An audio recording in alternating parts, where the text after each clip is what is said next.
बात को पकड़ो, गंभीरता से पकड़ो। तुम प्रभु के अंश हो, प्रकृति के आश्रय से तुम्हें चैन नहीं मिल सकता, शांति नहीं मिल सकती, अमर पद नहीं मिल सकता। तुम भटकते रहोगे, क्लेशित होते रहोगे, भयभीत होते रहोगे। भटकना जन्म मरण। भगवान के एकमात्र आश्रय से तुम्हें विश्राम मिलेगा और कहीं नहीं। जैसे गोस्वामी जी कहते, पायो परम विश्राम, राम समान प्रभु नाही कहूं। लेकिन कोई भगवान का आश्रय लेना नहीं चाहता, रुपया का आश्रय लेना चाहता है।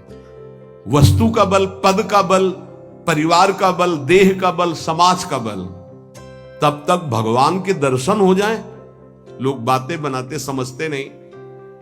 अरे द्रौपदी जी अवतार हैं, द्रौपदी जी कोई जन्म नहीं लिए, अवतार हैं, शक्ति का अवतार हैं, यज्ञ कुंड से प्रकट हुई।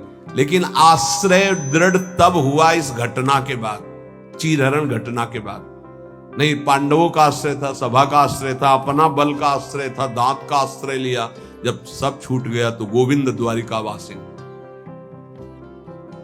ये चीज समझने, कल कुछ संत भगवान आए थे, उनसे यही चर्चा हो रही थी। आश्रय तत्व पर दृष्टि रखो। कहां आश्रय है तुम्हारा? अंदर से देखो, अभी भगवत प्राप्त हो जाओगे। बिगड़ी जन्म अनेक की अबही सुधरे आज, आज अभी होई राम को। आश्रय राम का, आश्रय हरि का, आश्रय प्रभु का। किसका आश्रय? सूरदास जी महाराज कह रहे, अपबल, तपबल और बाहुबल, चौथो बल है दाम। किसका आश्रय इनमें से? अपना बल, तपस्या का बल, दाम का बल, विद्या का बल। किसका बल है? बोले सब बल कहां जागृत होता है? बोले हारे को हरे नाम। जो भगवान के आश्रित हो गया, नाम के आश्रित हो गया। ये जितने आश्रय ये टिकाऊ नहीं है, प्रत्युत ये तुम्हें भ्रमित करके तुम्हारे समय को नष्ट करने वाले हैं। जिसने धन का आश्रय ले लिया, पतन है, शास्त्र कह रहा है। क्यों पतन है? खूब बल आ जाता है अंदर, क्योंकि गलत आश्रय लिया ना धन का। अब वो मतवाला हो जाता है, शराब पीना, मांस खाना, व्यभिचार करना, ये उद्दंडता ही उद्दंडता आने लगती है। अब भगवत आश्रित और धन आ गया तो उसका धन दूसरी जगह जाता है, क्योंकि आश्रय सही है।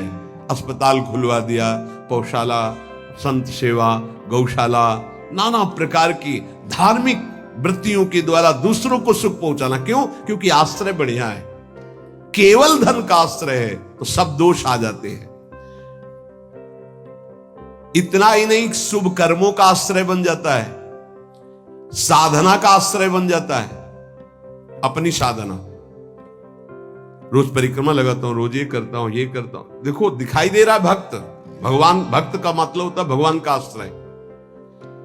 अब वो ये जो सत साधनाएं हैं, असत नहीं है, पर इनका जो आश्रय हो गया वो डायरेक्ट भगवान के आश्रय से हट।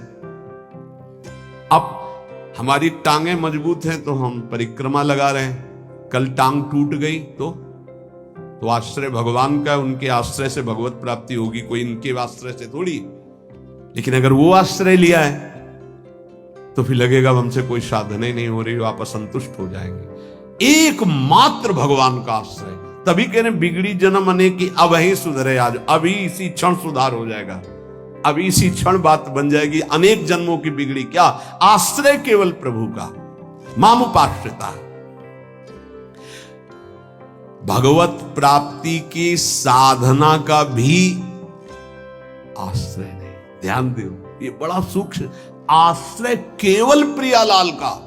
साधना बन रही बढ़िया, कल साधना ना बने, ऐसे रोग हो जाए, ऐसी शरीर की स्थिति हो जाए, ऐसी मना स्थिति हो जाए तो हमें भगवत प्राप्ति नहीं होगी क्या? होगी। बोले क्यों होगी? तुमसे कोई साधन तो बनता नहीं। बोले हमने साधन का आश्रय नहीं लिया, हमने तो प्रियाजू का आश्रय लिया। सर्वेषु साधन वरेषु चिरम निराशा। बात समझना, ये आंतरिक है, आध्यात्मिक। भरोसा केवल प्रभु का, आश्रय केवल प्रभु का, इसी से भगवत प्राप्ति होती है। पूर्व में जब प्रथम बोलना शुरू हुआ था मुरारी से, उनसे यही आश्रय तत्व पर केवल चर्चा होती थी। आश्रय को समझिए। अगर आश्रय साधन का, तो भोग साधन का होता है, साधन सुख का भोग होता है। इसीलिए यह गुण साधनते नहीं, बड़ा सूक्ष्म। अब जैसे अल्पज्ञ साधक है तो सोचता है कि फिर तो साधना ही नहीं करनी चाहिए। तो अभी तक आप कर रहे थे क्या? आपसे करवा रहे थे जिनके आश्रित हो। ऐसे भाव में आओ। साधन हो रहा है, प्रभु को समर्पित हो रहा है। नहीं हो रहा है तो हम तो प्रभु को समर्पित ही हैं, हमारी भगवत प्राप्ति तो पक्की है। भाई ये समझ आनी बहुत कठिन हो जाती है। हम परिक्रमा लगाया है तो कह सकते हैं कि हम भगवत प्राप्ति कर सकते हैं, क्योंकि साधन का भरोसा है। अगर नहीं लगा पाए तो हमारे भरोसा में कमी हो जाएगी। आप आखिरी बात समझ लीजिए, यदि आपने अंदर से आश्रय हमारे प्रियालाल का ले लिया और कुछ नहीं बन रहा तो भगवत प्राप्ति हो जाएगी। हमारी बात समझ लेना। ये हम बहुत समझी सोची हुई बात कर रहे हैं। आश्रय आपका कहां है? एक क्षण के आश्रय को प्रभु बहुत बड़ा मान लेते, ध्यान रखना। जब बाली जी का भगवान ने प्रहार करके वध किया तो आखिरी श्वासें बाली जी की भगवदाकार थी, पर भगवान से बड़ा छुपा के वचन बोले। हृदय प्रीति मुख वचन कठोरा, और भगवान की तरफ देखकर कहा, मैं बैरी सुग्रीव प्यारा, कारण कवन नाथ मुहि मारा। हम दोनों भाई हैं, हमें अपने भाई की हर चेष्टा को पता है। जैसा मैं वैसा मेरा भाई। बहुत बड़ा भजनानंदी नहीं, हम जानते हैं, बचपन से साथी है। और मैंने कभी आपका विरोध नहीं किया। आपने मारा क्यों मुझे? जो सूक्ष्म बात, भगवान तुम ये जानते थे कि सुग्रीव मेरे आश्रित हो गया है? अरे अभिमानी, मेरे आश्रित का वैरी मेरा वैरी होता है। तो कितने दिनों के आश्रित हुए थे सुग्रीव जी? कोई माला चलाई थी, ध्यान किया था, तपस्या की थी, और निष्काम आश्रय नहीं था, सकाम आश्रय था। बाली मारा जाएगा, मैं किष्किंधा का राजा बनूंगा। और राजा बन गए। महाराज जी, राम जी प्रवर्षण पर्वत पर रहे, एक दिन भी दंडवत करने न दिन में गए न शाम के गए, 4 महीना नहीं गए। फिर वहां से भयभीत वाले वचन जब भगवान लक्ष्मण जी को कि जाके बोल दो कि जो बाली को वही बाण तूड़ीर में है उसमें, तब आके दंडवत। नाथ विषय हरि लीने से क्या ना। हम आपको बात बता रहे हैं प्रमाण सहित। भगवान ने जो वचन कहे उस बहुत मानने और समझने वाली बात। तुम जानते थे कि सुग्रीव मेरे आश्रित हो गया। अरे अभिमानी, तुम मारना चाहता है मेरे आश्रित का वैरी मेरा वैरी, मेरे आश्रित का मित्र मेरा मित्र, इसलिए मैंने तुम्हें मारा। फिर वो आगे की जो बात अनुज बधु भगनी सुत नारी व्यवहारिक की बात कही, आंतरिक बात जो कही, मेरा शरणागत मेरे आश्रित। अन्य आश्रय टिकाऊ नहीं है, पहले दिमाग में रख लो। यहां तक कि साधना का आश्रय भी। इसीलिए सर्वेषु साधन वरेषु चिरम निराशा। साधना का आश्रय साधन का भोग करवाने लगता है। साधन का भोग क्या होता है? एक अहम में सुख।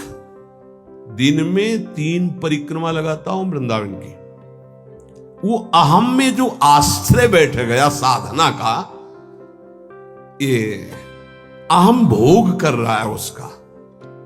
3 लग गई तो कोई बात नहीं, 3 दिन नहीं लगी तो कोई बात नहीं।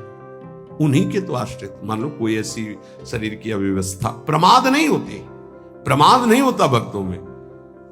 आश्रय हमारा प्रभु का, जैसी उनकी रुचि हो वैसा चलावे।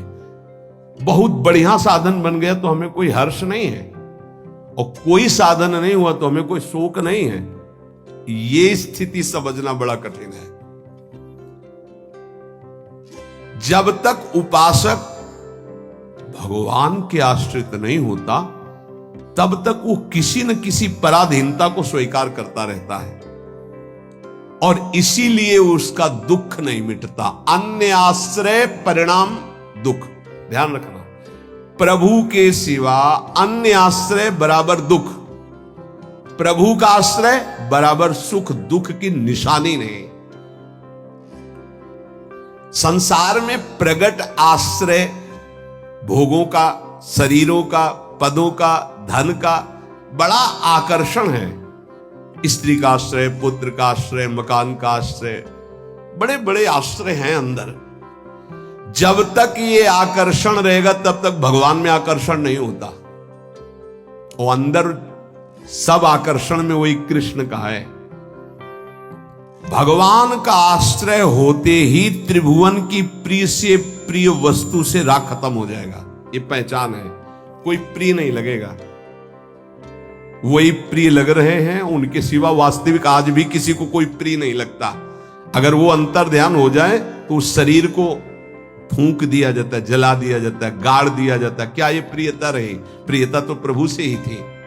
देखो, प्रगट में देखने वाले की दृष्टि में और वर्तमान की स्थिति में बड़ा अंतर हो सकता है। ऐसा नहीं है कि आप जो दृश्य देख रहे हो वो दृश्य वैसा ही हो।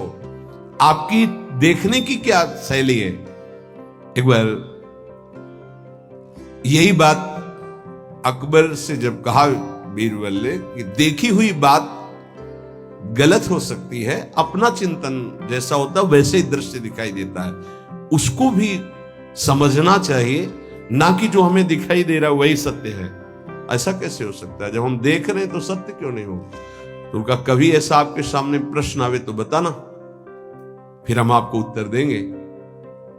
एक दिन जो बादशाह की सैया लगाता था, उसके मन में आया कि जीवन व्यतीत होता जा रहा है फूलों की सैया लगाते हुए बादशाह के लिए, तकिया और 5 मिनट लेट के देखते बादशाह थोड़ी आ जाएगा इस समय। लेटा तो सोचा इनका जो चद्दर है इतना सुगंधित और मुलायम, जरा डाल के डाला और आंख मूंद के 5 मिनट आनंद लेते, सो गया। अब भैया कहां चारपाई में सोने वाला, कहां बादशाह की सैया में। और दरबार में उनको विलंब था, तो जो उनकी पत्नी थी वो वहां गई। आज महाराज बिना कुछ खाए पिए बात किए, हमें लगता कोई सीरियस मैटर रहा होगा, थकित होकर के सो गए। पार्श्व में वो सो गए। बादशाह आया तो देखा मेरी सैया में कोई पुरुष और हमारी पत्नी। तलवार खींची तो उसने कहा था बीरबल ने कि दृश्य झूठा हो सकता है। उसको बुला के कहते हैं एक दृश्य कहां से झूठा हो सकता है, मैं सत्य देख रहा हूं। बुलाया और कहा कि तुम कहते थे दृश्य झूठा हो सकता है, देखने वाले की क्षमता के अनुसार दृश्य दिखाई दे। मैं देख रहा हूं मेरी पत्नी किसी गैर पुरुष के साथ पड़ी हुई, ये झूठा है? बोले महाराज झूठा भी हो सकता है। झूठा ही है मैं ऐसा नहीं कहता, लेकिन झूठा भी हो सकता है। अब कौन पुरुष है अब हमें तो पता नहीं, लेकिन आप 2 मिनट खंभे की आड़ में रुकिए। रानी को जी बोले आप किसके साथ सो रहे? महाराज के साथ। बात नहीं की? बोले थके थे, सो रहे थे इसलिए जगह नहीं, पार्श्व में सो गए। ठीक है आप जाइए, हम महाराज को जगा के ला रहे हैं क्योंकि भोजन नहीं पाया इनको पवाना। हाँ ठीक है। पर्दा हटाया तो वो फूल बिछा ले। वो तो घबरा रहा था एकदम, तो उनका मालिक जान बचा लो, मुझे ऐसा ऐसा आया इसलिए। नहीं तो किसके साथ? बोले हमारे साथ तो कोई नहीं था।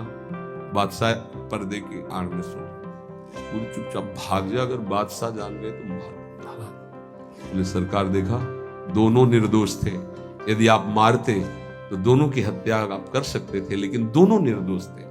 हमारी दृष्टि प्राकृतिक दृश्यों का फाइनल नहीं कर सकती, फिर सच्चिदानंद का कैसे? तो हमें अपनी दृष्टि सुधारने, वीत राग